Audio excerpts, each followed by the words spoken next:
Okay guys, today I'm going to dig potatoes. Not all of them, just the ones that have died. And I've got a whole row here that have died back.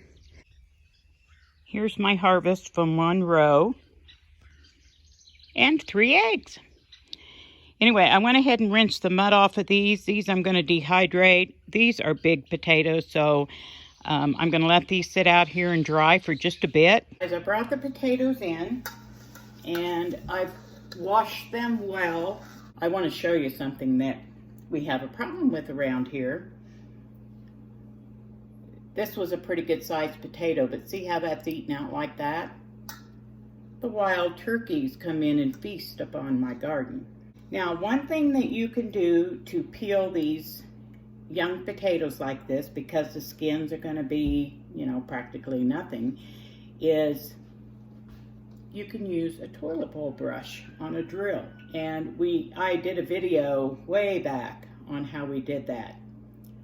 Got a little problem. I don't have any clean toilet bowl brushes. And I don't think we need any additives to our potatoes. So I'm just going to leave the skins on, and I'm going to slice these. I bought a generic cheese shredder for my KitchenAid, and it came with a slicer. So I'm just going to run these through and slice them. Woo doggies, do I ever have potatoes now, guys? You know what that means? All 3 of my dehydrators are going to be running, and by the looks of this, I'm going to be freezing some too. So here's what I did. Let me show you. If I can pick it up. This bowl, I sliced the potatoes directly into some lemon water. It's just cold water with a splash of lemon juice. Now next to it, I have another bowl with cold lemon water, and I'm going to rinse these potatoes that I sliced because there's quite a bit of starch in the water, and I want to make sure the potatoes are clean. Then I'm going to put them in the fresh lemon water, and the reason I'm doing that is so the potatoes don't turn black. This is how thick they turned out. After I get them rinsed and back into this potato water, I'm going to blanch them.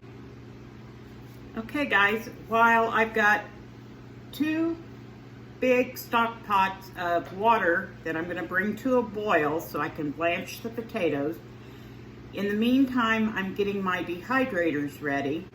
I'm going to get all 3 of my dehydrators going. I've got a total of 18 trays. I don't have enough fruit roll-up trays. I don't have enough of the little mesh things. I'm going to put the potatoes on those. You don't have to. You can put them directly on.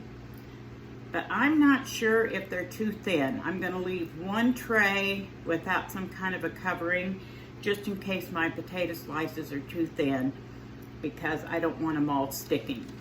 So what I'm doing though, in place of where I don't have the fruit roll-up trays or the mesh, is I'm using parchment paper and just cutting out to fit on top of each of the trays. Now y'all know what a tightwad I am, right? Well, I make these and then I wash them, and they do wash and dry very nice, and I use them over and over until they're used up. So I'm having to make all new ones. So I'll give you an idea of what I do. As you can see, there's crease lines on this. I've already torn a bunch of parchment paper, and I just laid one of the trays out and tore the parchment paper big enough to cover the tray. Then you fold it in half. Fold that in half again. This will be your center. Fold it again. And just keep folding until you get to where your scissors can cut through. And then you're going to lay the folded parchment paper on top of a tray, and then mark here. You put it halfway through and mark so you can cut a circle in the center. And then also at the same time, then you're going to trace around here trace that so that when you lay it out, you've got a circle that fits right on top of your tray. Here's one that I've already done. And it sets right on there. Okay guys, this pot is already boiling, and right next to it I've got a bowl of ice water. So I'm going to get the potato slices. I put sliced potatoes in here, drop them down into the boiling water, and then let the water come back to a boil. Put the lid back on, let it come back to a boil, and let it boil for 3 to 5 minutes. Since these are so thin, they're only going to boil about 3 minutes. You start your timing once they get back to boiling. These have blanched for 3 minutes, and I'm going to pour them into the bowl of ice water. That will cool them down quickly and stop the cooking process. Okay, I put my potatoes in the ice water, and well, you saw how many I got. So I've also got all of my dehydrator trays prepared with the parchment paper and all my liners. Like I said, I think it's because I might have sliced them too thin. You don't have to do that. I'll experiment with one. I did not use my mandolin slicer this time. Didn't want to cut my finger off. But running them through the KitchenAid slicer did make them, in my opinion, a little bit too thin. Now I've got some that are just really thin, and what I'm going to do with those is season them with a little bit of salt. I'm putting them on a separate tray, season them with a little salt. How about homemade potato chips? We'll give it a try. Okay guys, I've got, what did I tell you, 6 times 3, 18 trays of sliced potatoes going in the dehydrator. So I'll have 3 dehydrators running. I took the bits and pieces and almost like shredding and stuff of the potatoes that didn't fit on the dehydrators. And I've got a pan that I'm going to put in the freezer. So tomorrow I'll be back and we'll check out our dehydrated potatoes. Well guys, it's the next day and I am thrilled with the way these potatoes turned out. I've already put these in vacuum seal bags. These are the frozen potatoes, and I know I can't do that with the dehydrated ones because it'll crunch them up. But these were frozen and they're in vacuum seal bags, and I bagged up just enough for a meal. Actually, probably too much for a meal, but who can say no to fried potatoes, right? So anyway, I'm gonna pop these back in the freezer right quick before they thaw out anymore. But these were really just the small slices, and some of them ended up more like shredded potatoes. And like I said, I did 18 trays of dehydrated potatoes. They turned out perfect the way I did them. Absolutely perfect. I've done them before that I let them get dark, but I am so pleased with these, and the thickness is just perfect. I did find out that my fear yesterday was that they're going to be too thin, that they would stick to the trays without some kind of covering, but they didn't. But I'm going to put them in quart jars and vacuum seal them. I have quart jars running out of my ears, so that'll be perfect for us. And I washed and dried my jars, and then I put them in the oven at 215 degrees to sanitize them. And they've been in there for 30 minutes. All right, guys, I've moved you over here. I've got my jars. They're still a little bit warm, but I'm gonna talk for a minute anyway. I hope the dishwasher isn't too much in the background. Here's what I ended up with. I wanted to show you here they are on one of the dryer sheets. And they're almost translucent. I'm not sure if you can see that. And you want to make sure they're good and dry, because then it's going to spoil the whole batch. And they're crispy. So also, Remember, I did a tray of just kind of the leftovers and the really thin ones and put them on here. And before I put them in the dehydrator, I sprinkled salt on them. They're not bad. Okay guys, I have 2 vacuum sealers. I'm not real proud of that, and I'm not real happy with my Food Saver brand. I bought this Seal Meal, I'm gonna bet 30 years ago at a Black Friday sale. And the heating strip that seals your bags, it quit working.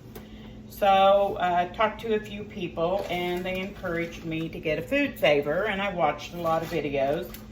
Well, the vacuum port, the accessory port doesn't work on the Food Saver. Brand new, never has. So I have to keep this old Seal-A-Meal in order to vacuum seal my jars. I have 2 of these attachments. This one came with my Seal-A-Meal a long time ago. And then I ordered the regular size. And so we just kind of stick that hose in there. I have heard of people using brake bleeders, and I'm seriously considering getting one of those just so I can get rid of this here machine. It just takes up too much space. But for now, it works for us. Okay, like I said, I sanitized the jar. I've got a funnel in the jar, and I'm just going to pick up handfuls of the potatoes and fill my jar. Looks like maybe 3 quarts is what I'll get, and I'm just going to keep filling that. Get as many in there as I can. So that'll be about the equivalent of 4 cups. And then you don't have to use new lids, but I picked these up at Dollar General the other day because I knew I wanted them for my vacuum sealing. But guys, I have questions for y'all, you canners. This is the brand that Dollar General sells, and I didn't pay attention to the price the other day. They used to be 50 cents a box. And when you're paying $2.50 to $5 a box for Ball and Cur, but I had too many failed seals. So I don't use this a whole lot, especially for canning. However, Jardin is the brand, is the company that makes Ball and Cur. And I don't know if you can read it on here, but it says it's made by them. I don't know what the difference is. Anybody have any thoughts on that? So anyway, I'm gonna put if it's used, it's a clean lid. These I washed, and I'm sure you've seen plenty of people do that. Just set that on top of there and hit your vacuum button. And it always works much better if you plug it in.